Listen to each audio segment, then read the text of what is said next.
Good day, team. Thank you, first of all, for inviting me to be part of this discussion. My name is Nelson Tashobya from Uganda.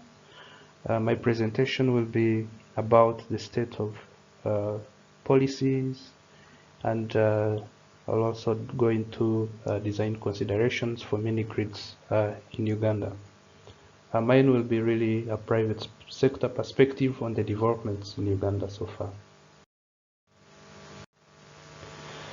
So Uganda has an aspiration in line with the SDG 7, an obligation to ensure universal access to affordable, reliable, sustainable and modern energy for all by 2030. As a country, we also have what we call the Vision 2040, our long-term plan to have access to clean, affordable, and reliable energy for the entire population to facilitate industrialization. And in order to be able to achieve the targets of the Vision 2040, the country has formulated national development plans, which have 5-year terms from National Development Plan 1 to National Development Plan 2, and now we are moving into National Development Plan 3, which will run from 2021 to 2025. The goal of this plan, as far as energy is concerned, is to increase access to and consumption of clean energy, particularly to increase national electricity access from 24% to 60% within the next 5 years. So with those goals in place, this slide is to give us in just one screenshot how we are performing against those dreams and targets. This is taken from the Rural Electrification Agency page as of the 13th of September. What we see to the left of the screen is what our national coverage is at the moment. Access to electricity is 28%. The target for rural electrification strategy and plan is 26% by 2022, so we are doing fairly well against that target, but we also have a target to achieve 60% as per connections plan by the year 2027. So there's a whole lot of work we have to do between now and 2027. In this map, very detailed as it is, the point is really to show the concentration of how our grid, utility grid transmission and distribution lines are at the moment. A quick look reveals that we have a fairly good coverage of the national grid within the central and the western parts of this country, and less so in the northern and northeastern parts of this country. So that kind of presents a potential opportunity for mini-grid development to fill in the gap within those areas of the country, particularly in the north and eastern part where the grid reach is still limited. I should also point out that the first big hydropower plants for Uganda were developed around the Lake Victoria region, and that partly explains why most of the transmission lines are concentrated within the southern part of the country and only beginning to extend to the northern part. In this map, we show the potential for solar mini-grids in this country. The northern and northeastern part have higher values for yearly global horizontal irradiation compared to the south.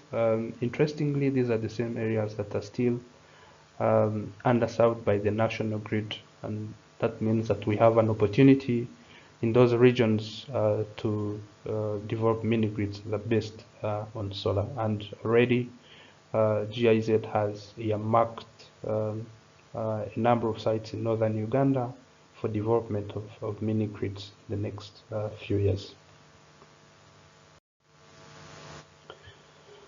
This map presents the mini-grids that have already been developed, those that are in place and those that are planned. To my earlier remark about GIZ having identified potential mini-grids, GIZ would be working in collaboration with the Rural Electrification Agency.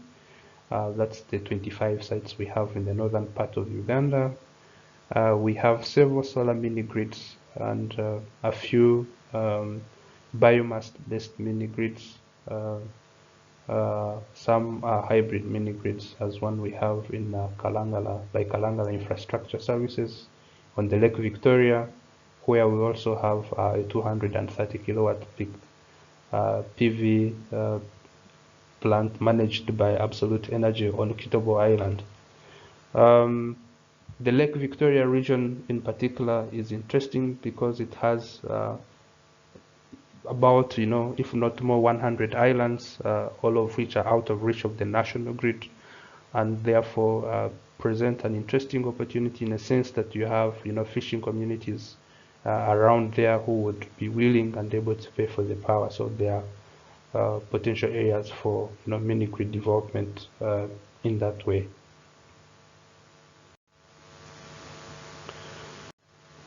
To frame the discussion of the policy framework for mini-grids in Uganda, I looked at two key documents. The first one being the mini-grid policy toolkit by the EU, and then the second one being the policies and regulations for private sector renewable energy mini-grids put together by the team at IRENA. The idea was really to find out, to be able to do a benchmarking. It was important to kind of find a framework of sorts that has been put in place for mini-grid development.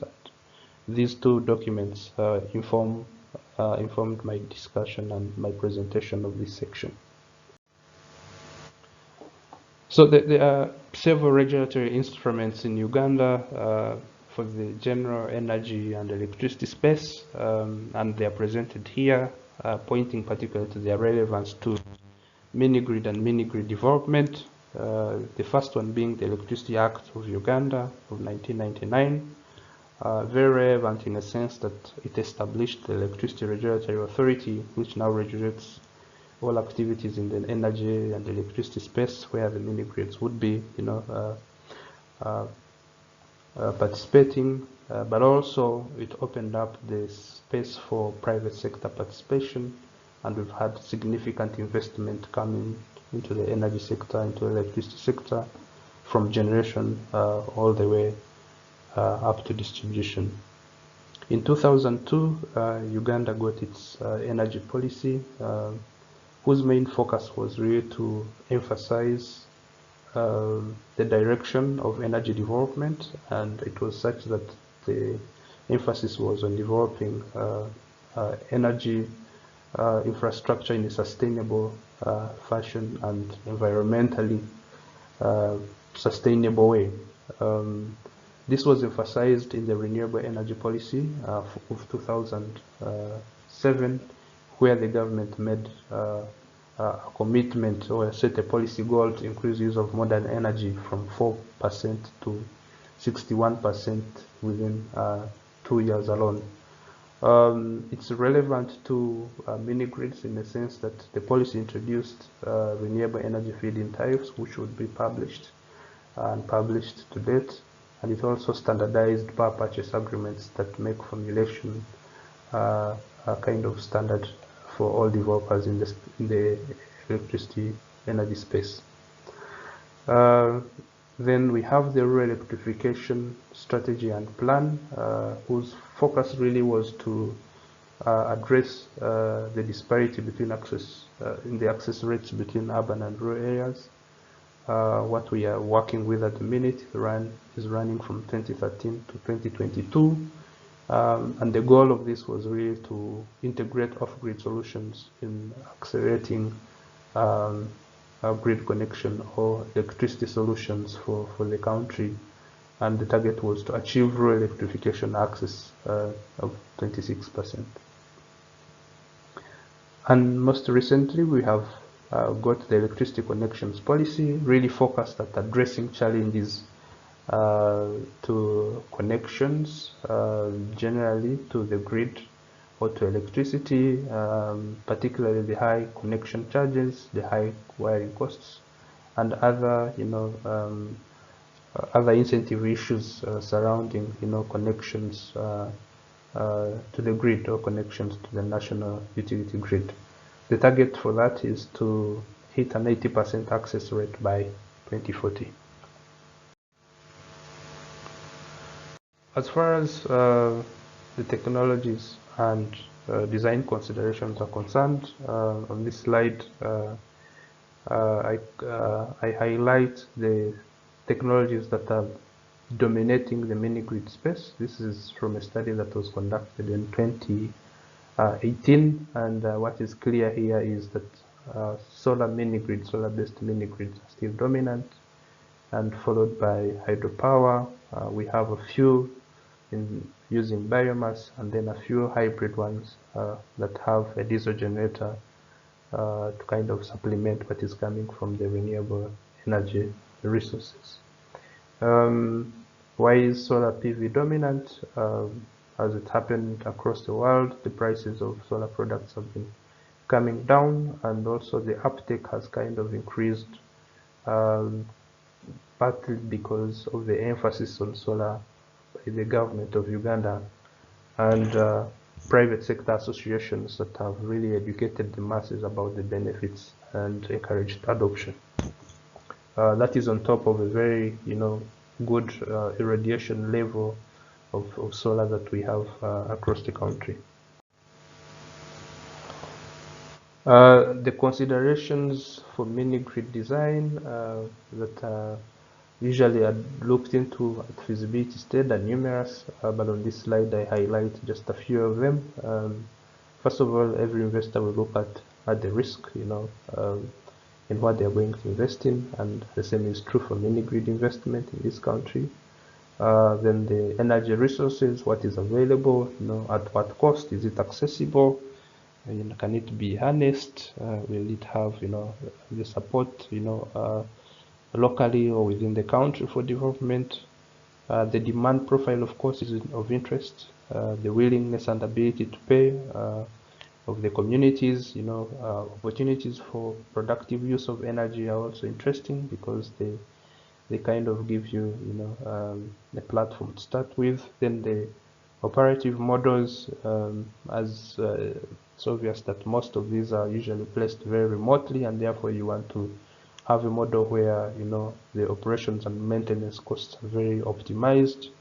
Power distribution models, because most of these mini grids are really small, and so to be able to have a model that can absorb the cost, first of all, of setting up this distribution and managing them is very important to investment. Customer power supply agreements or power service level agreements are important, especially where you have anchor tenants that are demanding very high power availability. Then you would have to put this into consideration. Then the cost of financing within the country and other available financiers, the technologies, and then the enabling environment, which touches the policies that you have, the taxes on some of these products, and the exemptions that exist. All these are put into consideration by potential investor looking to put their money into mini-grid for this country. Definitely, we have come some way as far as mini-grid development is concerned, but it's not all been rosy. There are a few challenges, some have been partially addressed and some are yet to be addressed. So as I conclude my discussion, I point out some of these challenges that have come to the fore. The first is really generally around financing. Most of mini-grid developments in the country have relied or rely on grant financing. There's need to attract private sector money for these mini-grids to be sustainable. The second one is around investment risks, discussions of political, regulatory and off-taker risk guarantees need to, progress so that investors are at peace and that are comfortable to put money into mini-grid development. While we have processes for, licensing these mini-grids, there have been voices of concern about how long some of these processes take, and in some parts the processes are either unclear or not really well explained or not simplified for the users. The mini-grid developers face a challenge of end-user tariffs. The expectation of the population is that once a plant is put in place, they don't mind if it is, centralized or decentralized. The expectation is that at the very worst, then the tariff should match what the national grid tariff is. But that is not practical because that wouldn't be cost reflective and it's a discouragement to the potential investors in that sense. And then lastly, as we build mini grids in different parts of the country, the government is at the same time extending the grid, to the most remote parts of this country. And the question of what happens when the national grid reaches where the mini grid is, what happens in terms of interconnection, in terms of customers, in terms of compensation for the assets. There are questions around that subject that remain unanswered.